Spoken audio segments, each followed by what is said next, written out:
The last time we left off,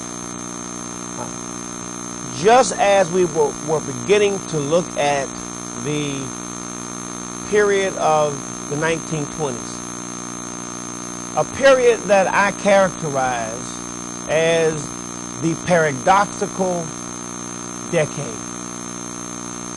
And I really think that's an appropriate characterization of the period between 1920 and roughly around 1930.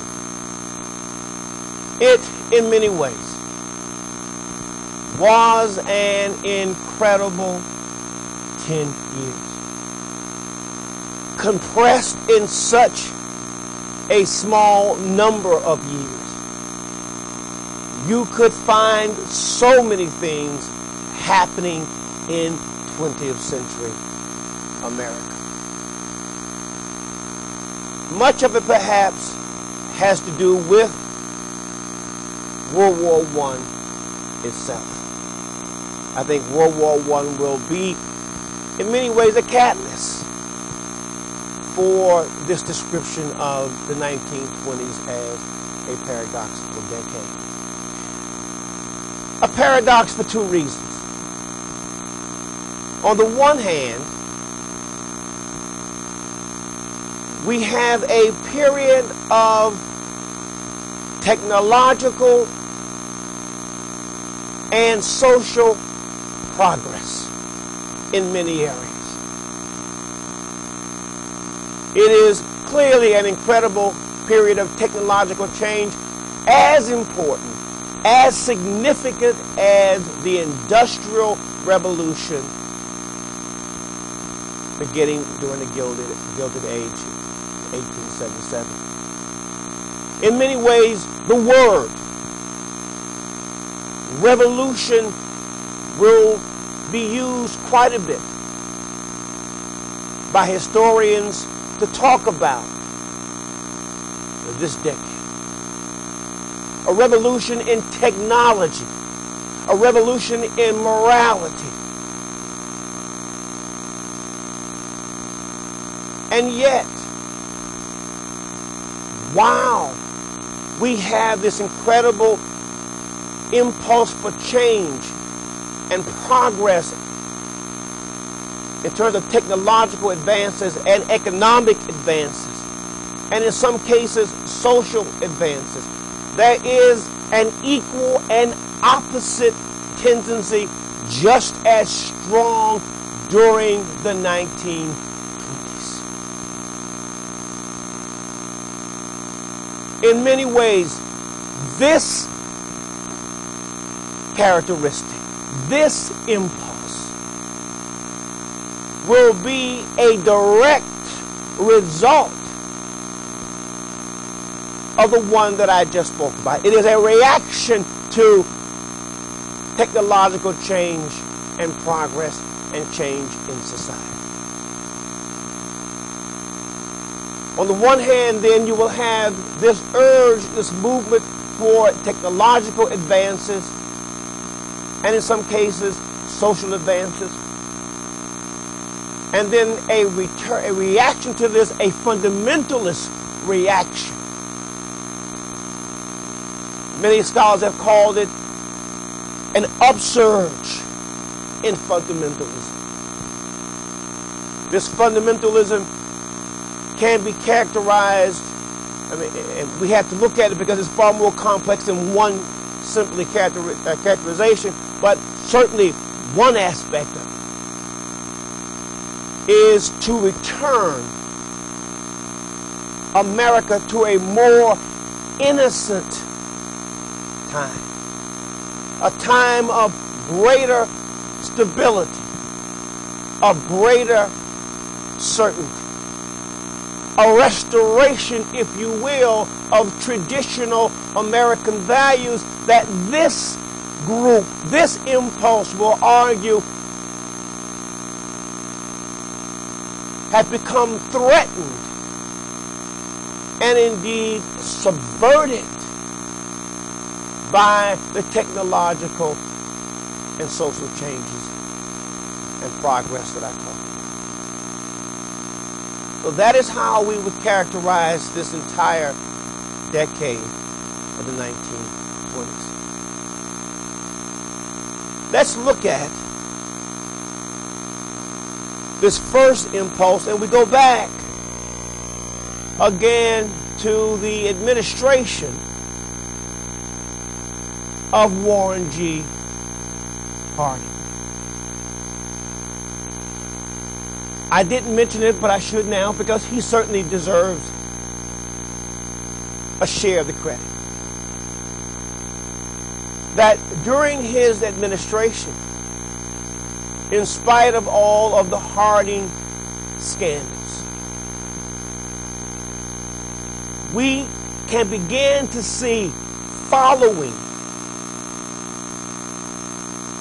the temporary recession of 1921.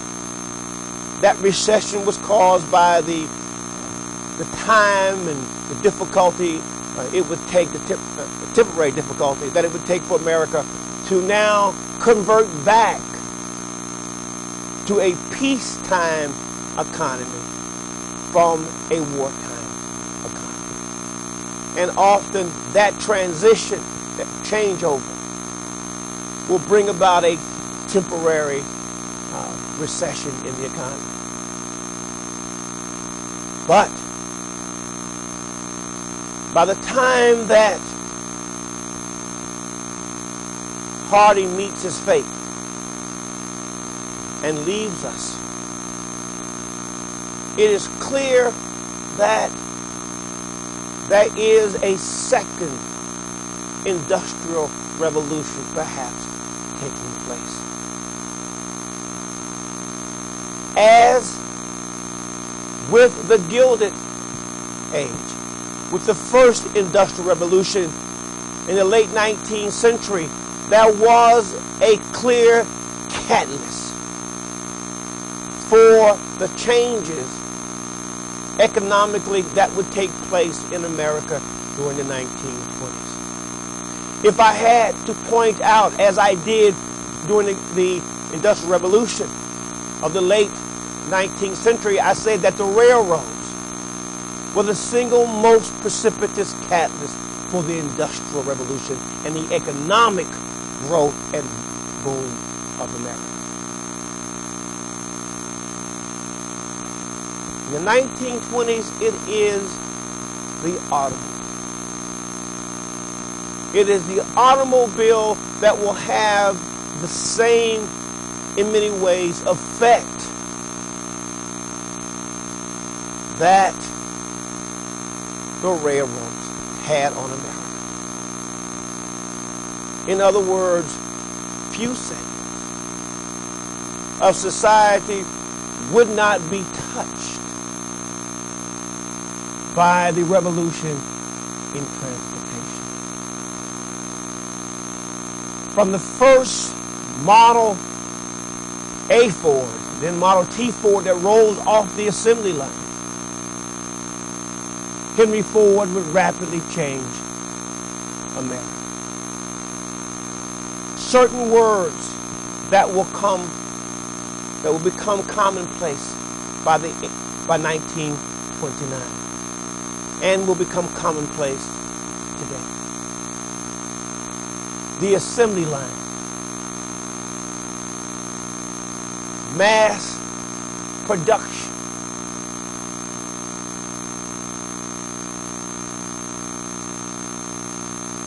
consumerism,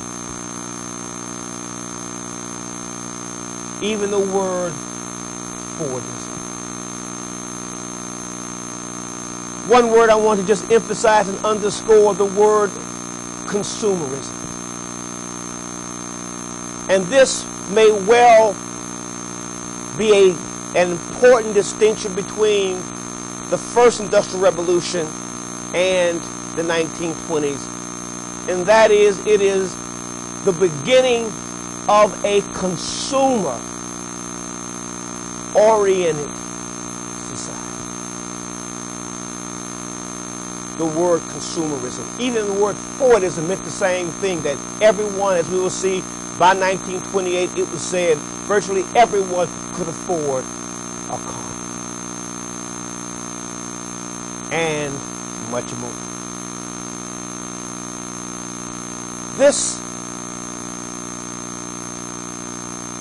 The invention and the perfection more, because certainly the car had been in the works for some years, but the perfection, the refinement of the car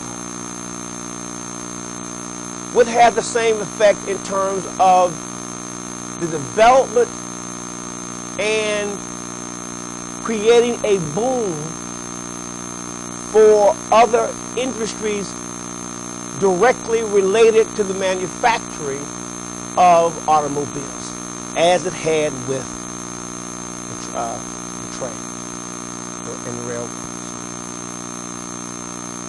I want to throw out a term now that is just as important as we look at this period. The 1920s, as we see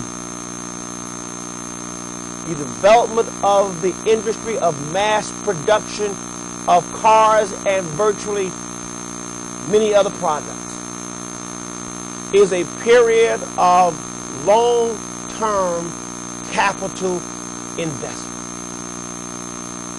It actually starts really right before the 20s, but it is a period of long-term capital investment in the development and manufacturing of the automobile. Now, that word long-term investment is important, because when you start an industry, there has to be a significant amount of capital infusion to get that industry up and running, as we saw with the railroads. Once that industry has reached a certain level of maturity, it's less a matter of infusion of capital investment as it is a matter of simply maintaining the level of production and the running of that particular industry. That's going to be very important for 1929 as we look at the Great Depression, the Great Collapse.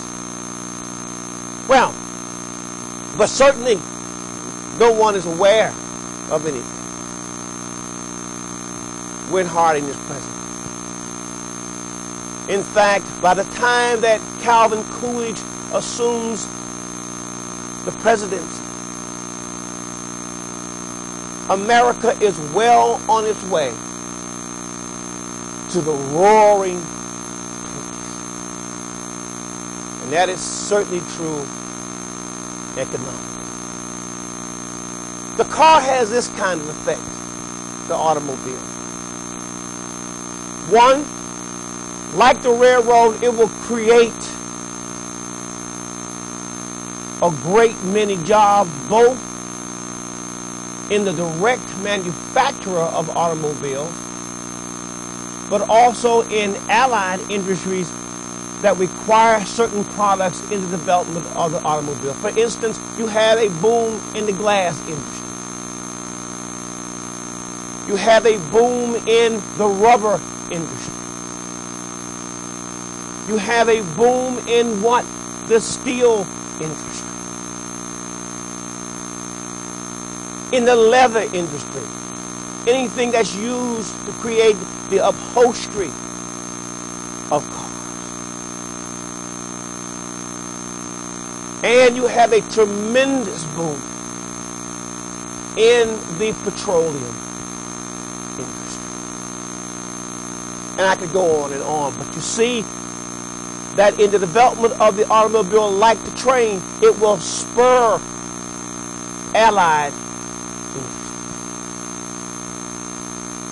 Even in technological advances in, creating superior rubber products. How else does the automobile then affect America during the 1920s in terms of economical? It's a catalyst. Not only if you have automobiles, as I indicated, you have to have petroleum. And speaking of automobiles, I must tell you today on the way to school, there was a Volkswagen Beetle in front. And I was absolutely sure, without a doubt, that it was looking at me. It had eyes, it had a nose, and it had a smile. After a while, I had to move. I had to change lanes because I was beginning to wonder about that. And they had the Volkswagen Beetle constructed in such a way now that they have the two back seats right against the window, and they look like eyes. And I'm not so sure, evil eyes. Then they had the little Volkswagen symbol, which is the nose.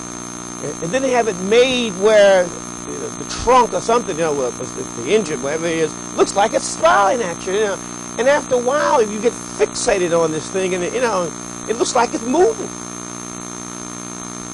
A demon car. And so I pulled in the other lane just to be sure, just on the side of caution. Let's see. Maybe I'm just tired. But the car creates a new way of life for us. Americans will become a mobile people more so than at any point in their history. Yes, the trains could take you different places, and the trains had its effect on the social life of the American family. But certainly the automobile had a much greater impact on the American family. And this becomes one of the criticisms of those who are the fundamentalists who argue against this technology. It will change American customs and American ways of doing things. For instance, with the car, people don't go to church as much during the 1920s. Church attendance is down. As more and more people are able to afford a car, by 1928 it was clear that the car had become so cheap that actually a worker could afford a car. It was just about the equivalent of 3 months of a worker's salary. This mass production made the car affordable. 2 out of every 3 families by 1928 had a car.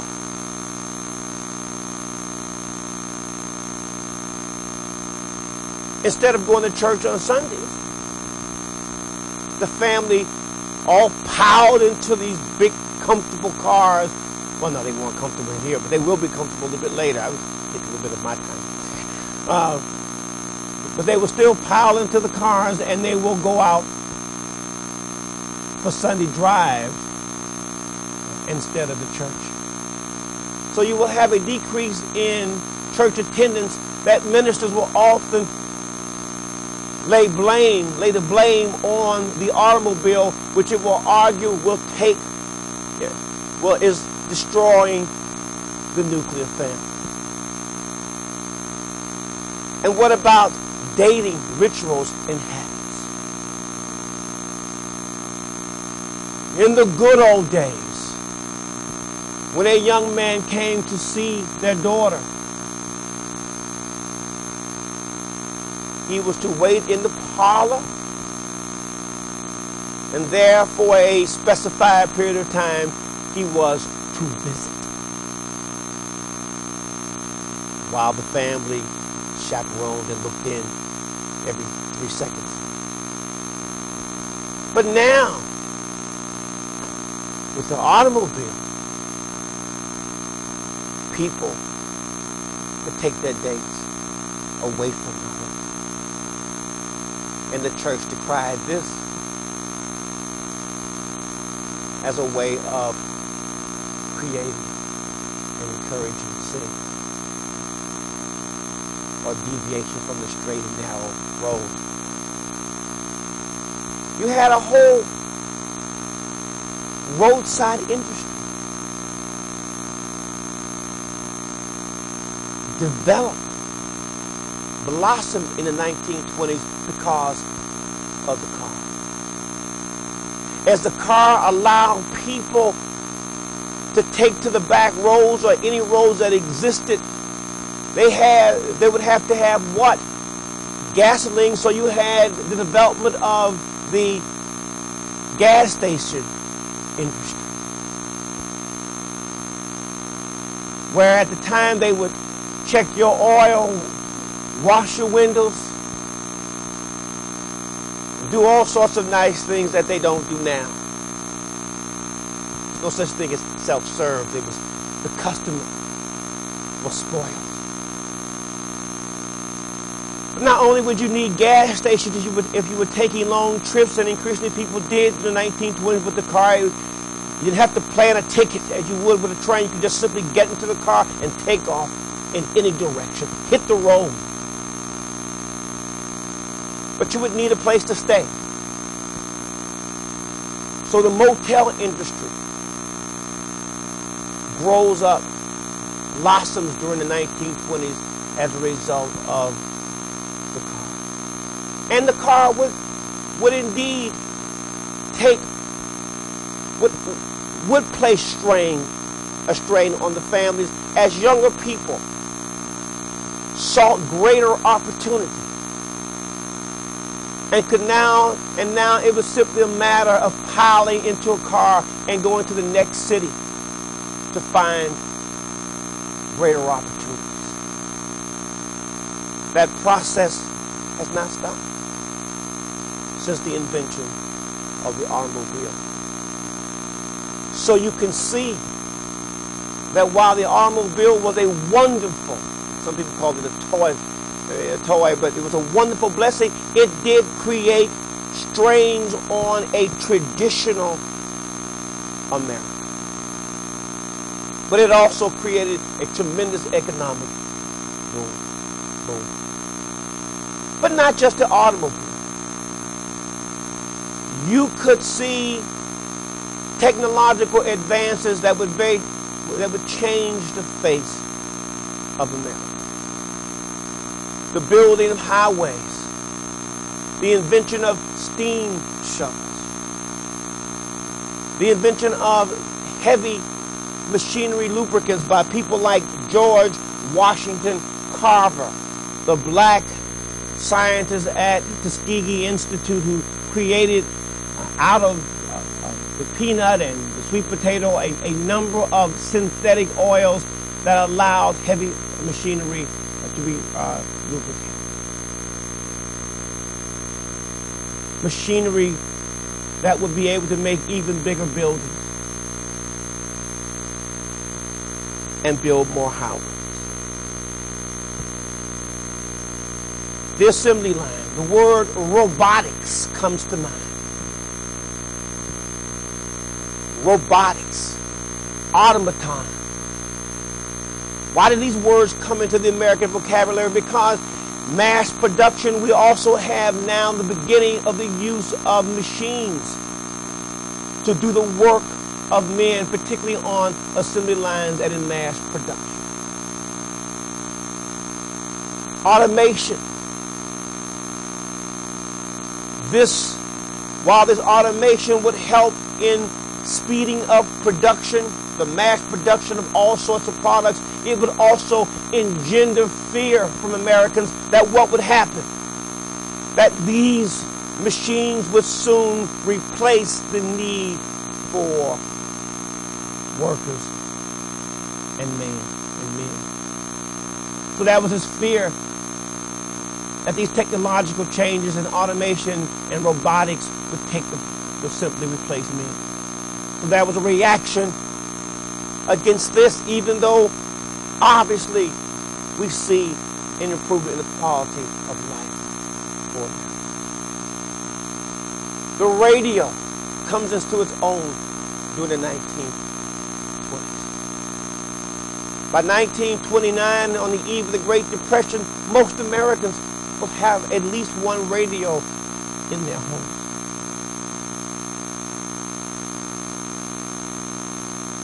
The 1928 presidential election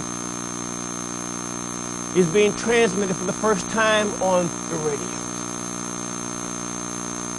The major broadcasting networks that we know today come into existence during the 1930s. And then there is the absolute explosion of theaters, movie theaters. By 1928, millions of Americans frequent movie theaters every week. And in the 30s, we'll see that the movie theaters will become a place for people actually to escape from the harsh reality of the Great Depression. But these are not small theaters. These are massive theaters. Some of them could actually hold 4,000 people. Huge screens, opulent decor. They were quite grand.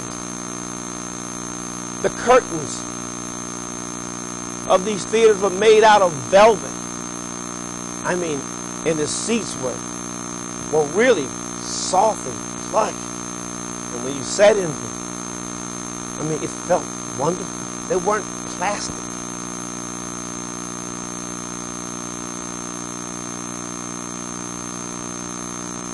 They didn't have a cup holder. Or it didn't rock you back as if you were in a space capsule. But these were wonderful. I mean, they spared no expense for these theaters. They were really quite grand. I mean, the restoration of these theaters, when you see them in cities, with the architecture, with the meticulous attention to detail, was almost an art in and of itself in the 1920s.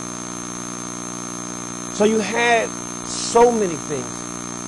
Washing machines, heavy-duty products. For the first time, people are able to afford goods that they could not have afforded prior to World War I. And why? One, obviously, was mass production. Whenever you have mass production and assembly line, you are able to what? Prices go down. But not only did prices go down by the middle of the 1920s, but so did real American income go up. Many Americans saw a significant increase in their real income. Now, the question will be, how widespread was the increase of the income? Was it widespread across the entire span of American society, or were some groups left out? Or was it, in fact, as significant as most people thought it was? But clearly, most Americans, by the mid and late 1920s, saw a significant improvement in their lifestyle.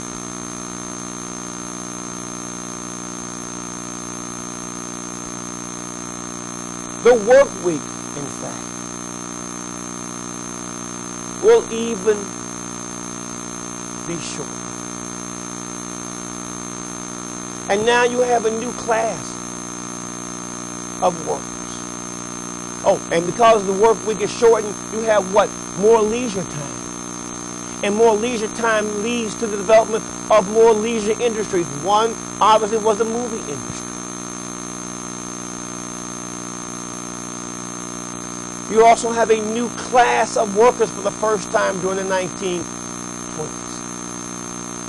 The so-called managerial class of workers. These are the white-collar workers that we call them today. It was the 1920s constituted the first period in American history that we have a significant number of white-collar workers.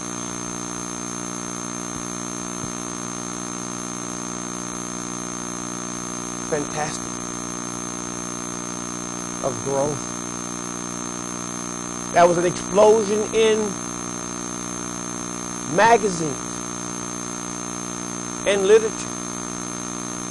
With the improvement in technology in terms of printing, again, virtually anyone could afford a magazine or certain kinds of books that we will talk about that will also come about as a result of the 1920s as well.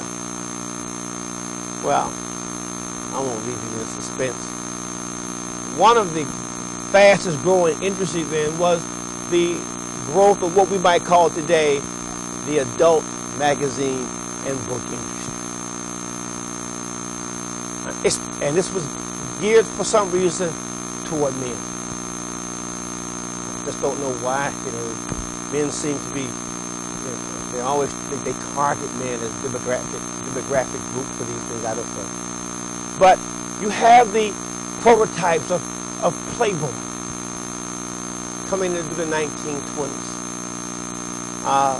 Little blue books, they were called. You had magazines that they were called Jim Dandies, in which they were really not that. They were just stories. They had novels, and some of these novels I'm still not sure exactly. I've not had a chance to read any of them. Breezy Story was a big magazine. Records geared toward a certain kind of audience became very popular.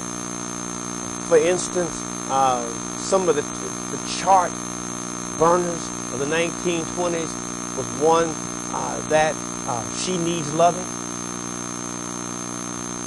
That was unheard of, as we will see, and this is a part two of this freer environment that the fundamentalists will react against. She needs loving. Who needs loving? That was one novel that I just said. It just sticks in my mind. That was in the 1920s. Love Nights of a Portuguese Nun. Now, I have to wonder, what kind of nights, love nights, could a Portuguese nun have? These were all, there was an explosion in this type of literature. In fact, as we will see, that was, for the first time in almost, by a certain segment of American society, a willingness to freely discuss things that had once been taboo.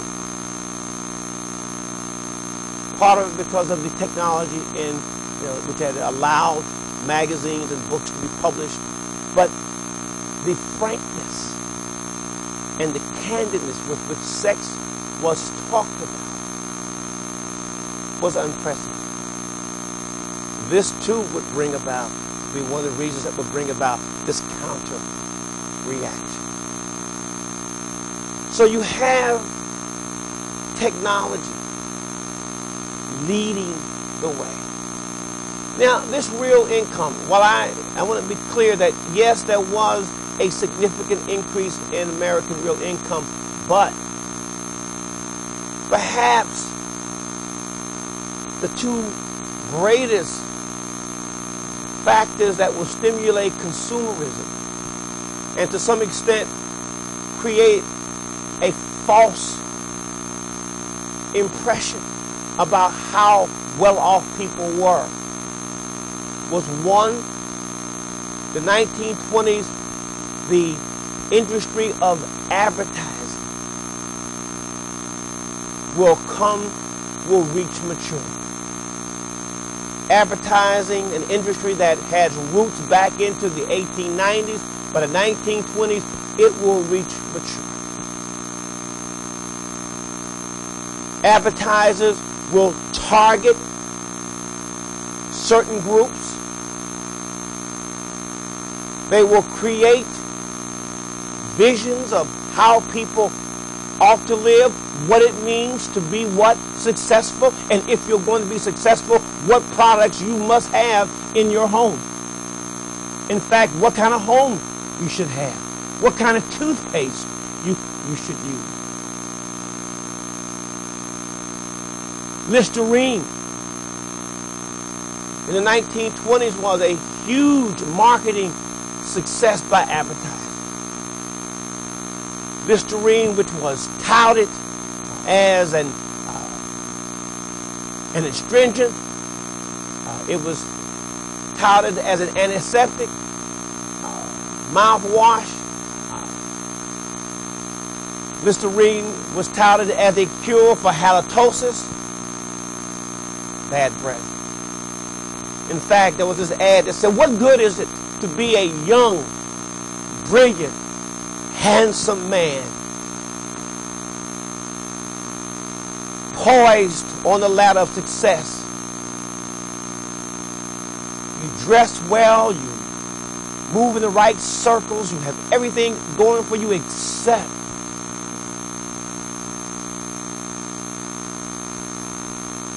you have bad breath. Use Listerine and take the next step on that ladder of success. But Listerine, I mean, it underwent so many different, but they told you, what products, what toothpaste. They told you what products to use, that a person who was successful had to have regularized bowels. They would tell you all kinds of things. I mean, it was incredible. Advertisers told Americans, in a sense, they helped to define who Americans were.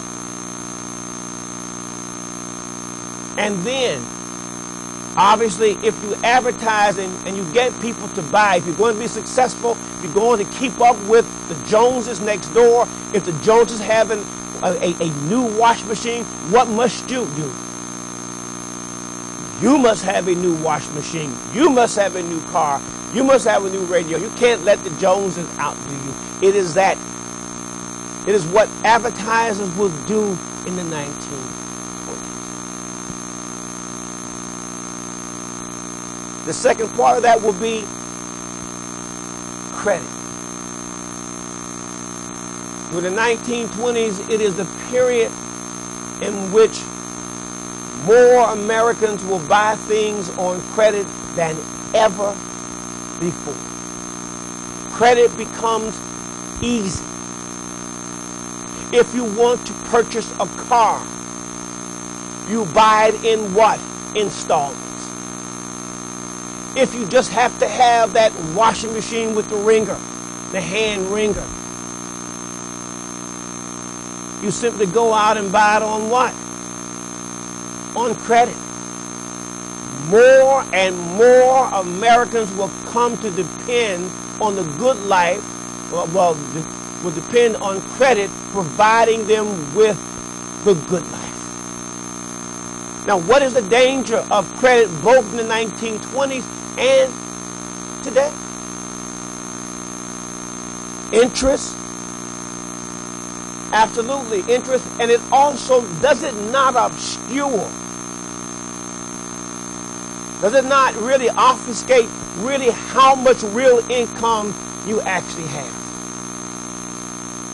Because it's so easy today, as you know, to pull that little plastic thing out of your pocket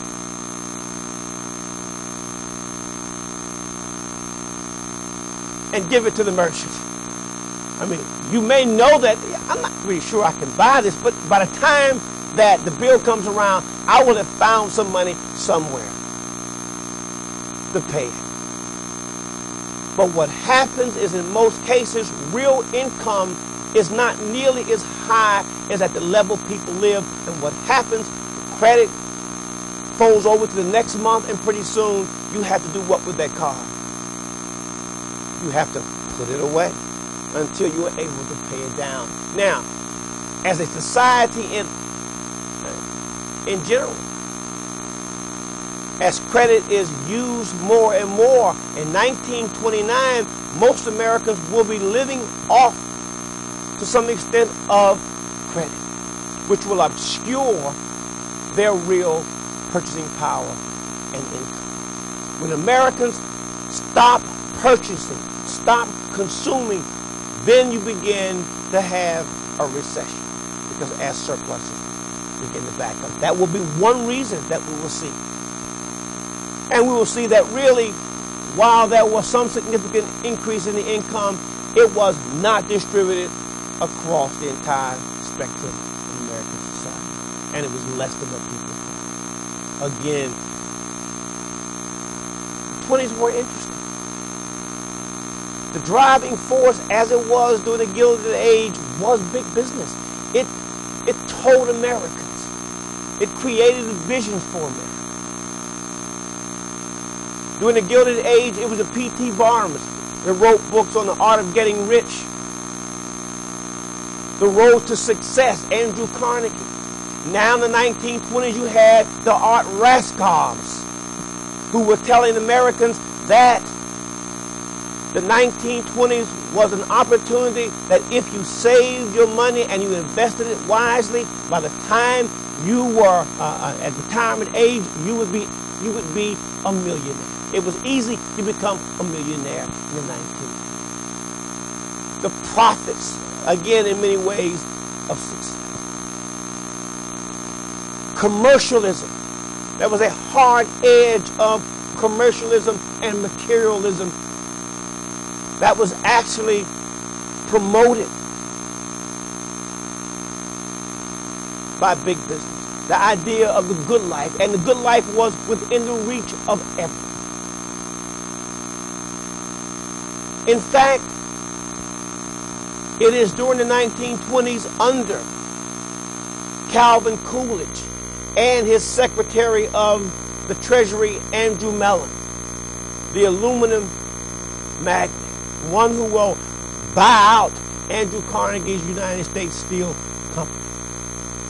As Secretary of the Treasury, Andrew Mellon was committed to doing one thing: creating an environment in America that was conducive and supportive in every way possible for the development of business. The 1920s is probably one of the friendliest environments for business. Indeed, many people argue, many scholars will argue that Calvin Coolidge was the least president to ever preside over the country in terms of actively participating in the country's affairs. After all, Coolidge believed the country was in good hands. And whose hands was the country in? It was in the hands of big business. And what was good for big business was good for America. That was the theme. That was the tenor of American society during the 20s. And could you argue with it? On the one hand, could you argue with it? By 1928, you could see this tremendous economic growth in America. You could see the development of so many industries. You could see what seemed to be the visible improvement in the quality of life of many Americans. I mean, in fact, Mellon, although Mellon will consciously do this, this is a period where labor will lose dramatically. It is the only period in economic history where labor unions will actually lose membership. in a period of prosperity. Andrew Mellon will break you.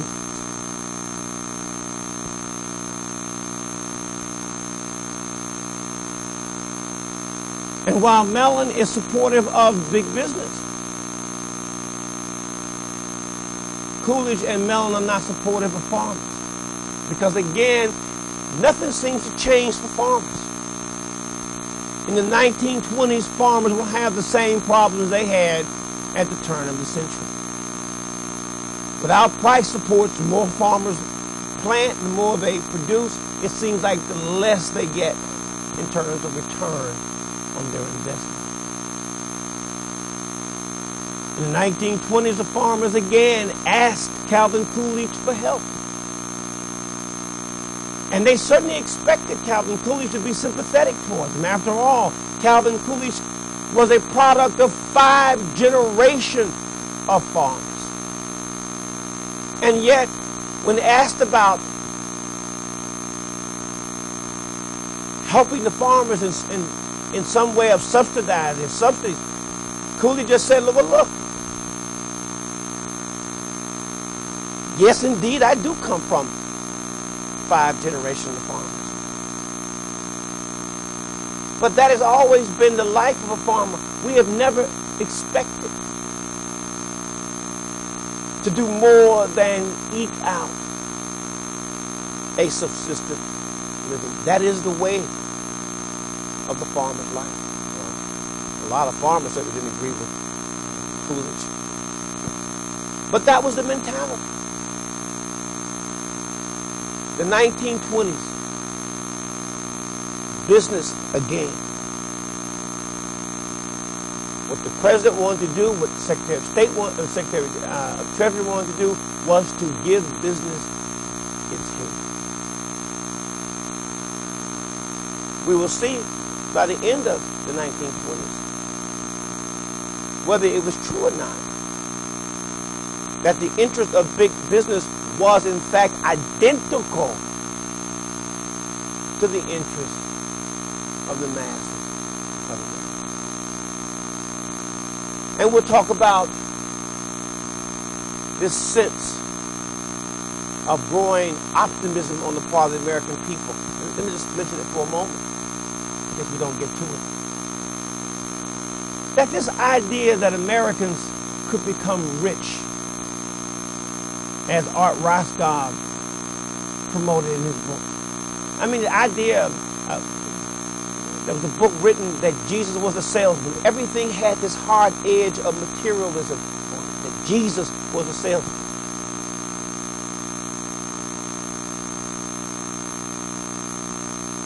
That people believed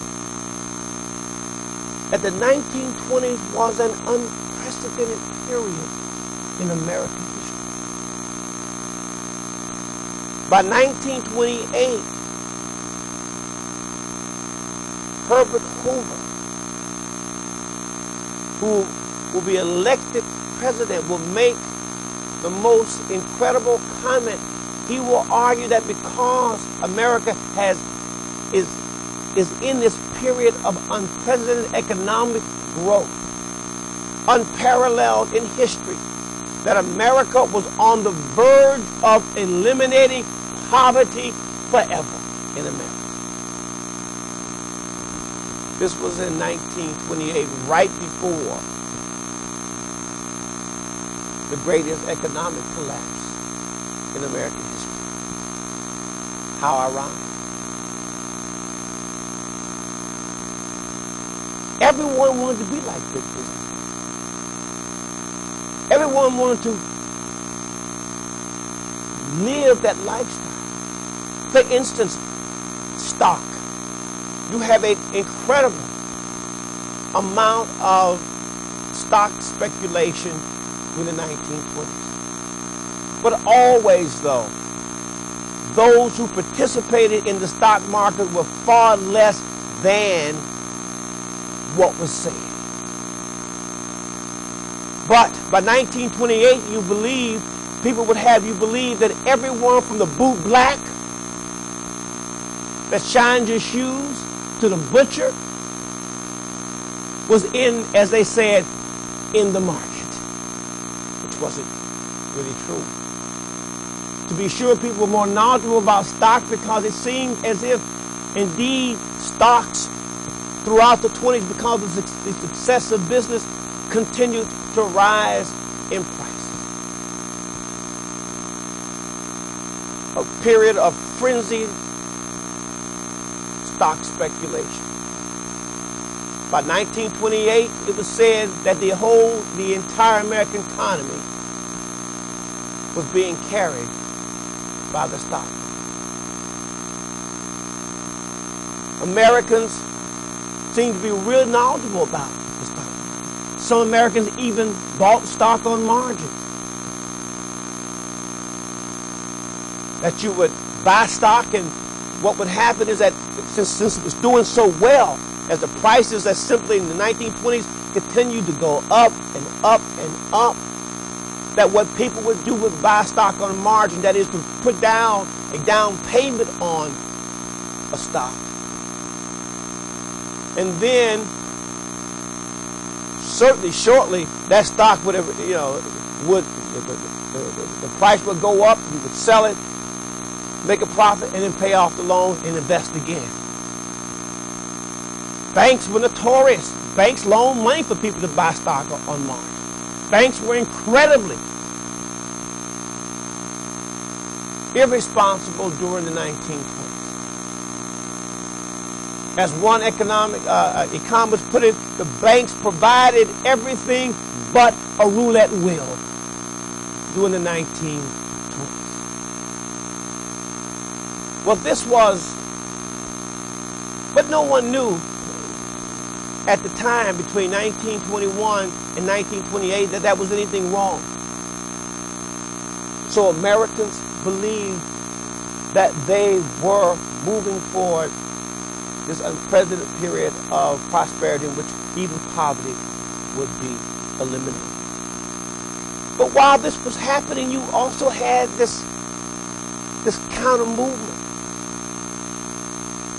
criticizing both the technological changes, or at least they criticize the impact of the technological changes on American society. This period of fundamentalism we can see even before the war is over. We sort of saw a bit of that. What is fundamentalism? It is a restoration of the fundamental values that Americans hold and cherish, and that has created such a strong country. By the end of World War I, there was this sense, even before the technological revolution in the 1920s took place, there was this sense that these values were somehow being eroded. They were being eroded by, one, immigration.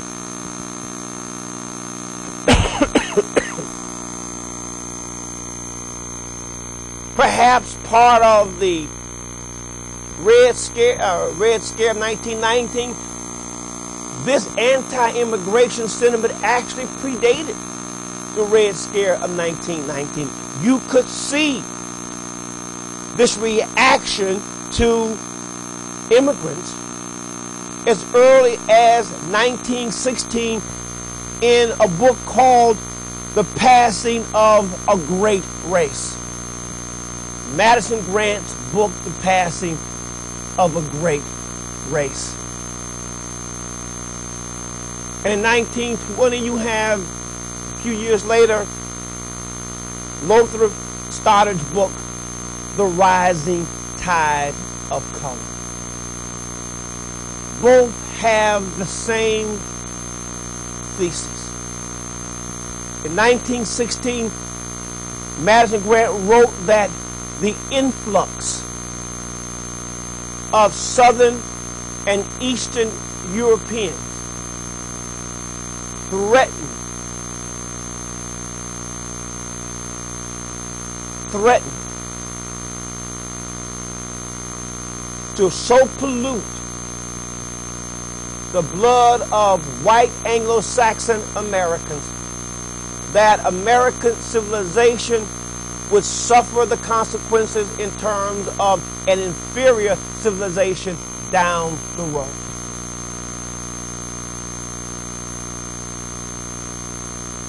That Southern and Eastern Europeans were not as intelligent. They were not as superior as Europeans from Western Europe. John Cabot Lodge, a prominent Republican who helped sabotage later Wilson's peace plan.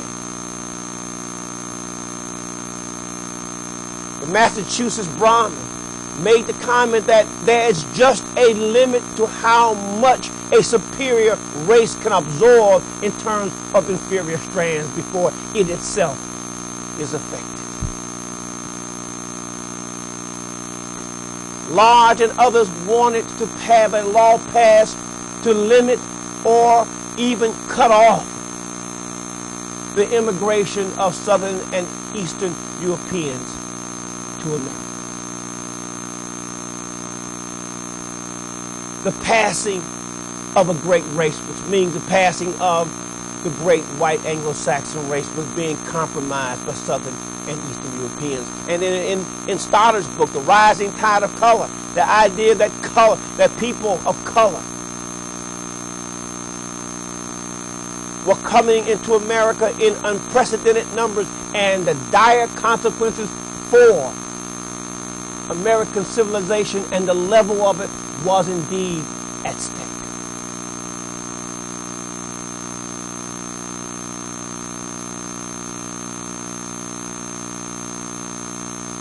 Congress, as we will see,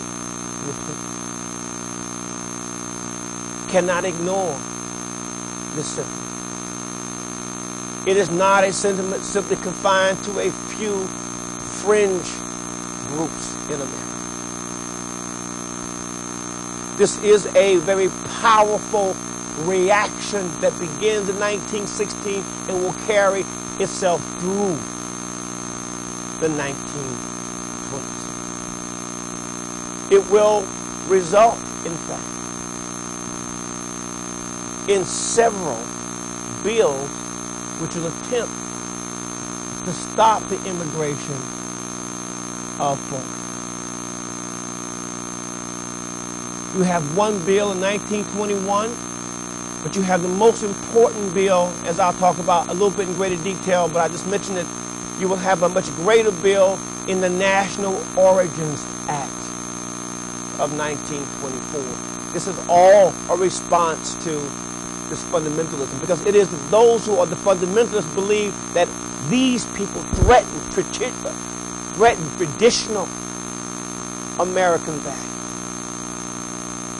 After all, many of them are Catholic. Many of them are Jewish. Many of them really are. It was said by many of those who argued for these restrictions were unassimilable people. They could not be assimilated.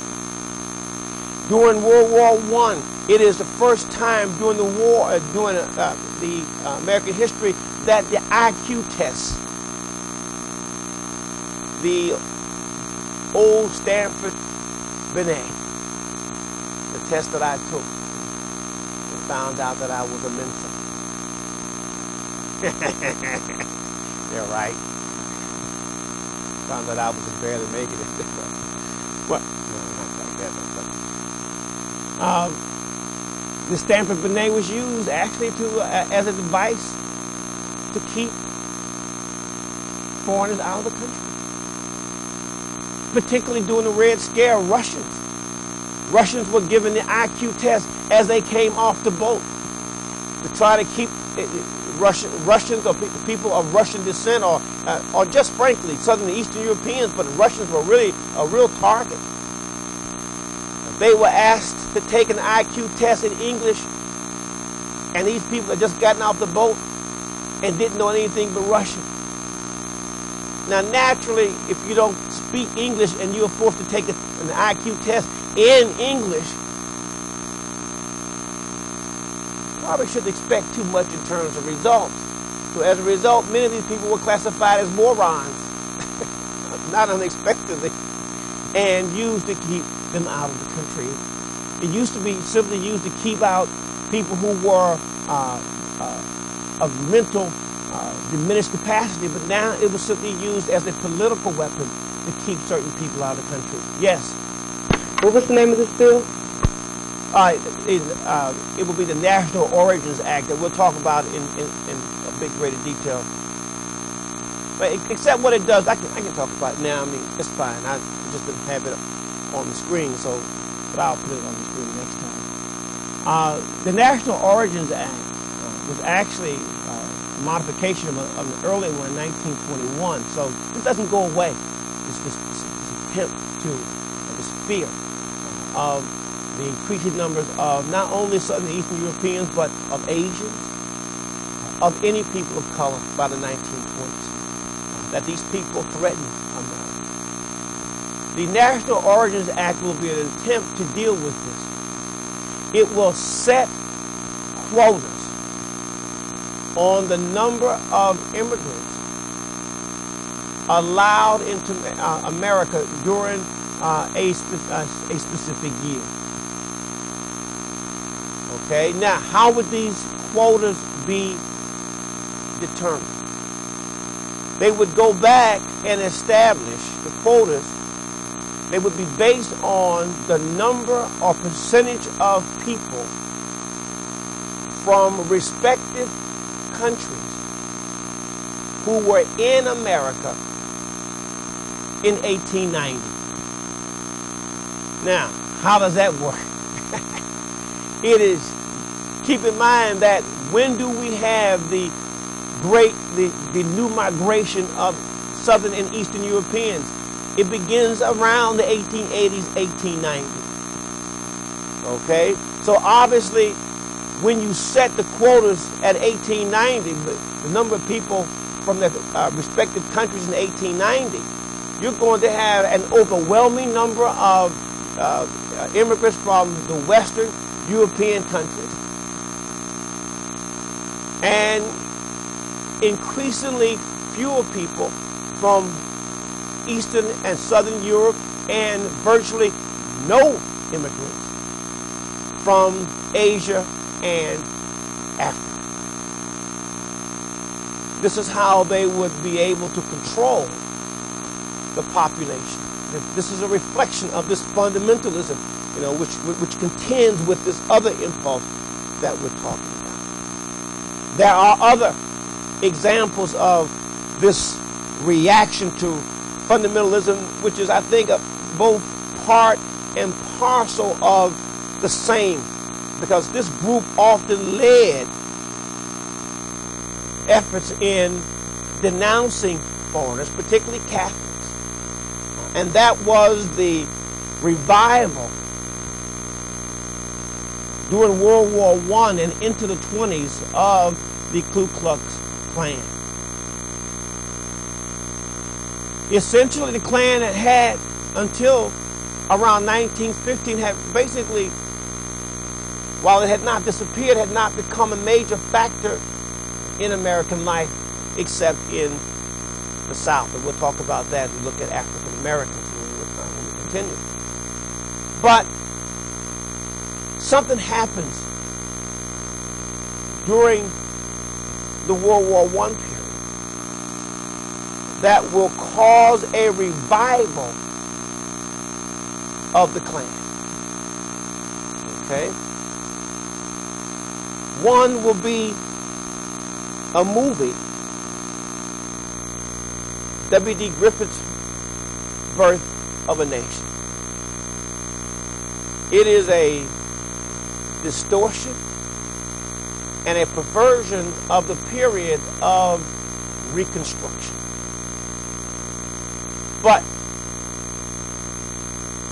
at the time, people looked at the movie, which was based on a novel. People looked at the movie as the gospel truth of what had happened during Reconstruction. And what had happened during Reconstruction in this movie was that the South, under Reconstruction, under a government of African Americans, northern whites, and scallywags, so northern whites were the carpetbaggers, turned the clock essentially of civilization back in the South. And that this coalition of southern scallywags, white carpetbaggers, and sensual, barbaric, ignorant Negroes, and that is the way they characterize them, that these groups put southern whites to the sword, deprived them of their land, of their civil rights, and brutally assaulted. To end this reign of terror in the movie. I mean, for instance, there's one scene. They have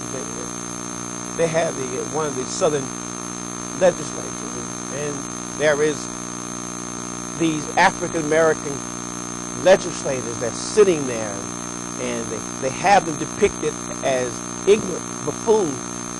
One's picking his toes, the other is sneaking drinks from a flask that he has hidden in his coat pocket. The only thing that they seem to be interested in is the passing of a bill that will allow for interracial marriage. And once they pass the bill, everybody throws up their hands, hallelujah, and shouts. Well, you could tell, I mean, the authenticity of that movie could have been questioned by just simply looking up at the gallery. Up at the gallery, you had all these African-American women jumping up and down, applauding that their men could intermarry with Caucasian women. That in itself gave it away. There was no way in heck they would have done that. I mean, the movie, obviously, you know, they just, you could tell that was it. But they even had Woodrow Wilson at the beginning, in terms of the credit, said that this is an accurate facsimile of what took place in the South. When people went to the theaters to see this, and they saw, and the last scene that would bring about the resurgence of the Klan was a scene in which a mulatto officer, who now feels that he is so free and he is so equal to Southern whites that he can ask the Southern white belle, what's her name? She just died not too long ago. Lillian Gish, asked her in her hand for marriage. So he follows her. I don't know where she was going, but she seems to, and she walked up to the top of a mountain. And why she went to the top of a mountain, I don't know. There was nothing else around it but the top of a mountain. And he's there. He doesn't do anything, but he extends his hand, and I guess he has the audacity to get ready to ask her if he could, if she would have his hand, if she would marry him. And she just, in good Southern Victorian style, she grabs her face and she looks down at this deep precipice. And she looks at him and she says, death, rather death than dishonor. And she jumps. And she dies. And the Klan now has to come back in and save the South, because this thing's just gone too far. And so the Klan is depicted as a liberating army. What is amazing about this, and we have to understand that people sometimes don't distinguish between reality and fiction. Especially when the President of the United States is saying this is an accurate facsimile, Woodrow Wilson, of what it took place in the South. A scholar, you know. So the Klan begins a resurgence following the birth of a nation. The Klan will change its recruiting methods. It will adopt, both in the latter part of the 19th century, 1919 and into the 20s, it will adopt modern advertising techniques, for instance. It used to be that to become a member of the Ku Klux Klan, you had to go through a very elaborate ritual. But not in the 1920s, under a man by the name of William Simmons, who becomes the grand wizard of the Ku Klux Klan. He makes it easy now, using mass advertising. Again, it is reflective of the time, even with the Klan, that you don't have to really go through this intense initiation period. All you have to do is pay a $10 fee and get your own sheep.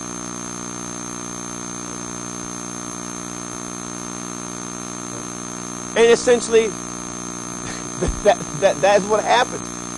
The Klan membership rose in credit. The Klan becomes so powerful by 1924 that it will actually come to dominate many legislatures, both in the South and in the Midwest. It becomes so powerful by 1924 that even a Supreme Court Justice, Hugo Black, will confess that at one time he joined the Klan, a Supreme Court Justice, because the Klan was so powerful, and politically you could not get far without a membership in the Klan at that point. The Klan in Texas was strong in the early 20s until a courageous state attorney general put the Klan out of business virtually single-handed in the state. But what could have made the Klan so attractive? Not just the movie, but the platform that it ran on. And the platform was that it was there to restore the restoration of America. America was being inundated by weaker strands of people. It was being infected by Popism or the Catholic Church. It was anti-Catholic, anti-black, anti-Jewish. It was pro-family. The family which had been taken and beating by the 1920s because of technology and because of all these other influences that were destroying the family, it was pro-family. Its only goal, and this makes it easy, it's a slick way to get people to sort of support it if they have any inclination, that it was for the restoration of the American family. So what it would do often, women that strayed from the home, women that committed adultery who were not living the kind of life as a wife they should, they would take them out, strip them naked, and then beat them, to teach them a lesson about the importance of being a good wife and a good mother. Men who were caught committing adultery often suffered the same fate of being taken out and being beaten to make sure that they knew that their place was at home. This notion of that this is how you go about restoring the family against the forces that threatened it was only a part of this general. Not everyone was a Klansman that believed in the restoration of the family, but they capitalized on it. I think that is the way I ought to put it. That while a great many people were sincerely concerned about changes that were taking place, particularly as we will see in the status of women the next time that we meet. In the status of blacks, there is this sense that life as they know it seems to be changing either technologically or being changed by changes in society itself. They have to what? Resist the change. We'll see this in the classic battle between evolution and creationism too as well. So when we meet, we still have to look at these incredible changes in the 1920s the next time that we meet.